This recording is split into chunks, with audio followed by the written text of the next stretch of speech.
Hey guys, this is Patricia at Crafted Threads Quilted Studio. If you're new here, thank you for clicking on my video. And if you're returning, you know what time it is. You're what the community is founded on. So, as I always say, I do not like long intros, so let's get started. In the first couple episodes, we're going to go ahead and pick out material, come up with an idea, and we did that in the last episode. This episode, we're going to learn to put the block together. We're going to learn how to assemble it, pin it down, and then fold in the edges and then hand stitch around it. If you missed the last episode, I did go over all the supplies that we're going to need. The needles, yarn. I'm always thinking of socks, knitting socks. Needles, thread, and also different scissors, what have you. So if you missed that episode, don't forget to check it out at the very end of this episode. I'll link it in the description and below. And take a look at that and see what exactly we'll need for the upcoming project. It says this is a slow stitch, slow quilt. It is also a quilt as you go, which means we will be making blocks, finish them separate, and then assembling them all as one. So there's a lot of different ways you can do the quilt, the slow stitch quilt as you go, but this is my version of how I would do it. First, we're going to turn the fabric inside out, and I line it up. Make sure the edges are pretty even. Don't have to be exact, but try to get them pretty even. So we're working just right here in this area. Here, my 2 templates that I have. When you buy the templates, you get 4 templates. What I do is I draw a line here and I just cut it in, cut that last fabric in half to make the littler ones. And you'll see what I'm saying, and we'll do the same for the background. But I'll explain all that as we go. So first things first, pins. Like I said, we're working in this area, so I pin it down.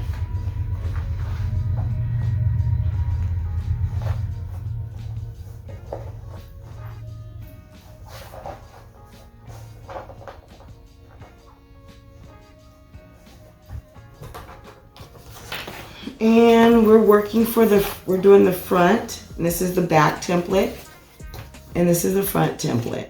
It's the littler one of the 2. Now remember, there is a salvage edge here, so I don't like to use that. So I'll move my template down, and since we're working on the back and I'm gonna go light, I will use a pen. I do not care.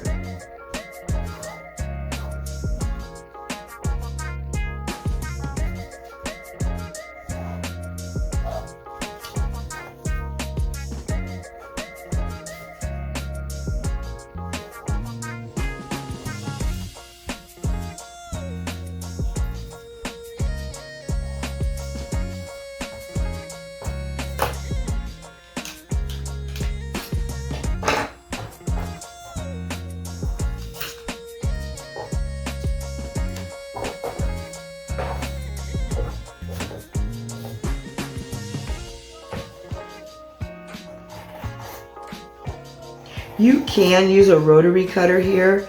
I am not the queen of rotary cutters. If I use a rotary cutter, I'm turning the fabric like 79 different ways. So I figure this is just easier for me to do. I learned this in kindergarten, so I'm gonna go ahead and use my skills. A rotary cutter, I didn't learn that in kindergarten.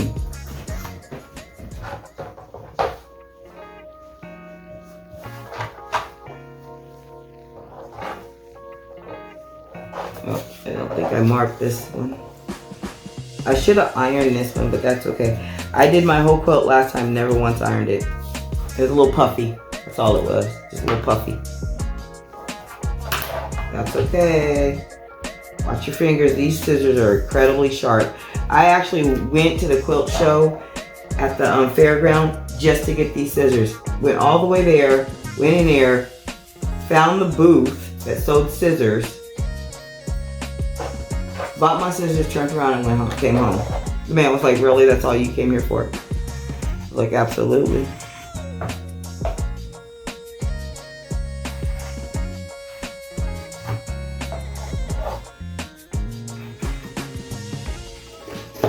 All right.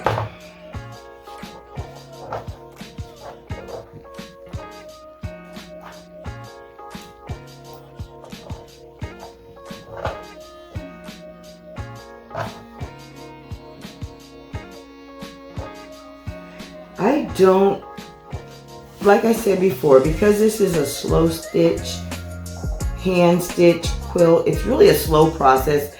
I'm not trying to get it done fast.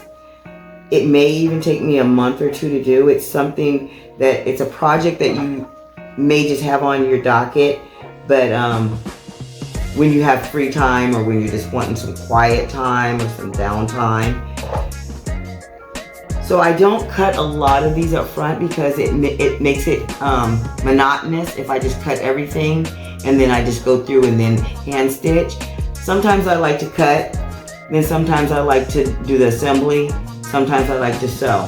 So if I find that if I just do a certain amount at a time, it gives me that, I get to bounce around from one thing to the other and then I don't get bored as quickly. So here we have the back. We cut it out the same way using the template, and I use the white back, white for the back, back. And then we have the front. And then we also have, we'll grab one of these.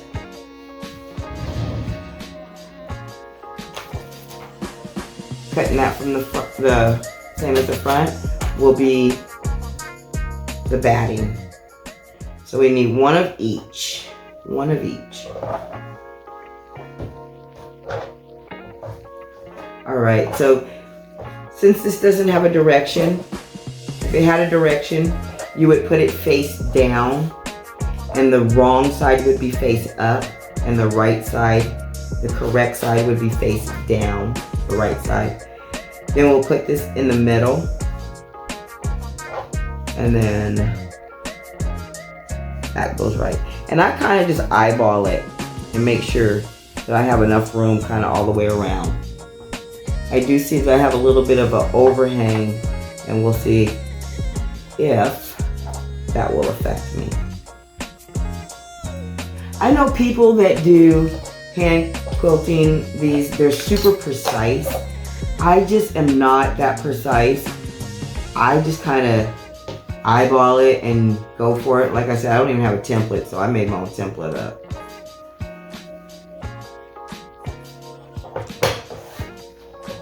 Okay, once you do that, we need our clip.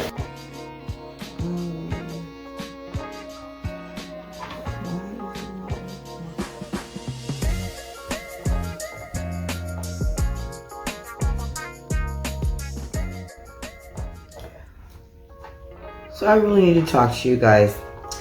So I actually just cut all those on video the wrong size. I had two different templates and I cut it. So there's 3 templates total. Let me show you guys this real quick. This template I did first, and then I did this one at a 1/2 inch smaller. Well, once I tried at a 1/2 inch smaller, I didn't have enough on the border to fold down.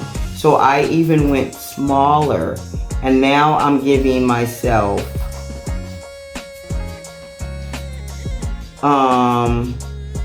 let's see, it will be almost an inch all the way around.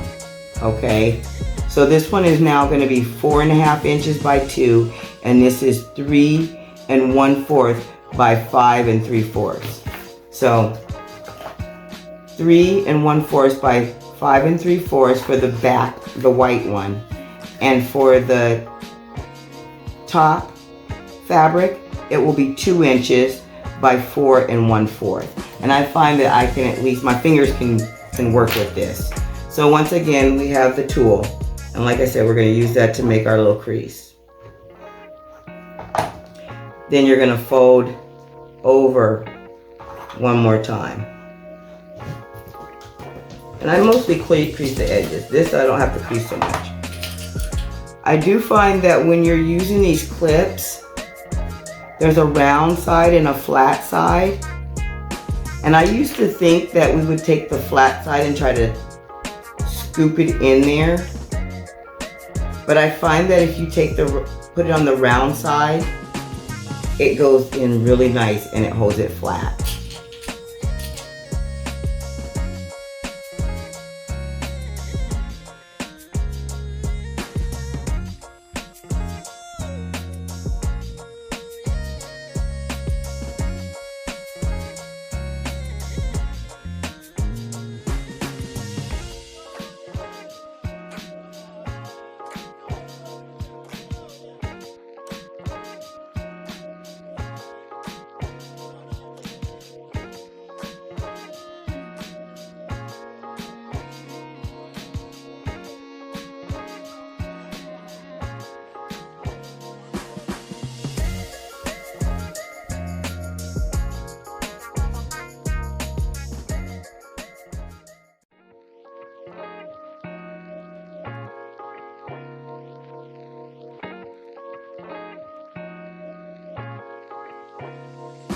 Lazy, so I just do it this way and I leave it. Once I start hand sewing, like I said, I kind of finagle it in there and make sure that it's all down. So it'll end up looking kind of like that. It is kind of puffy. But other people use glue. I'm not a big glue fan.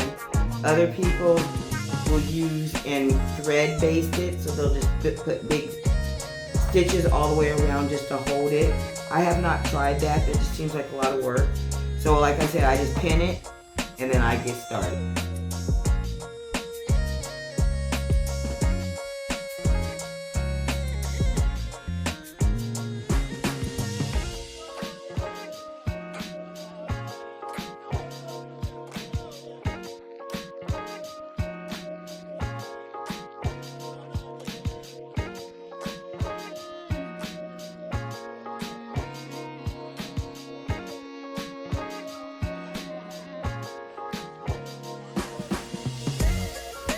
So just pick a side, doesn't matter where you want to start.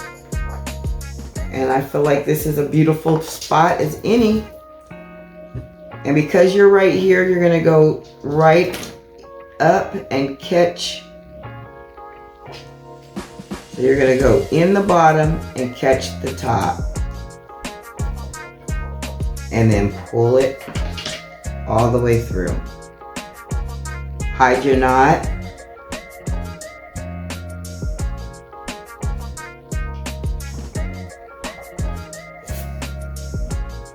So let's get started. So when you're hand stitching, I'm looking ahead. And so this is the spot that I'm going to be in. I'm going to go down. I'm going to take a little bitty bite. I'm not going to the other side. I can feel it because my finger's right here. I'm taking a little bitty bite of the bottom and coming up through the bottom side of the border and off to the side. So I have them both on my needle right now. I hold where it's coming out and then just pull it through slowly. The one bad thing about this is it does kind of get hooked on everything. So as I go around, I do remove things. And then that will be our first stitch. All right, and we're gonna keep going.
I think this is a really cool quilt. Like, for some reason when I was younger, I was really into like graffiti and graffiti walls. I thought they were really cool. And when I seen this quilt, it reminded me of my high school years. Break dancing, graffiti. I'm sure you guys can relate.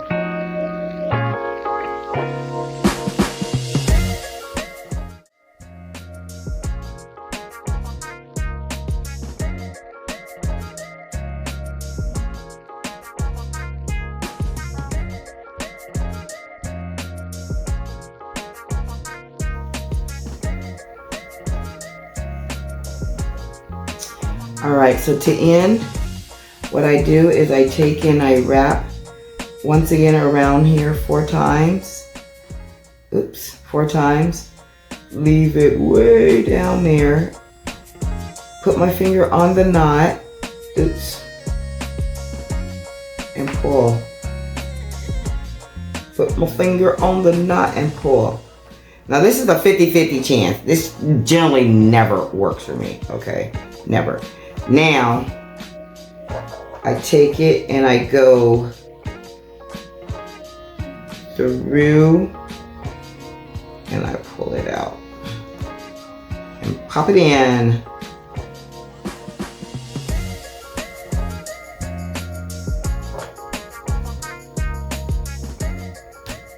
There we go.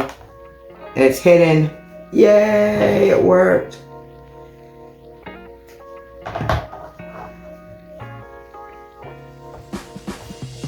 And there we have it.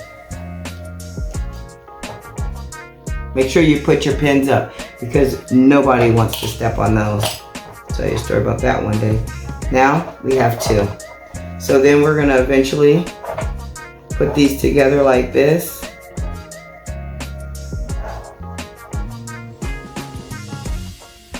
And keep building.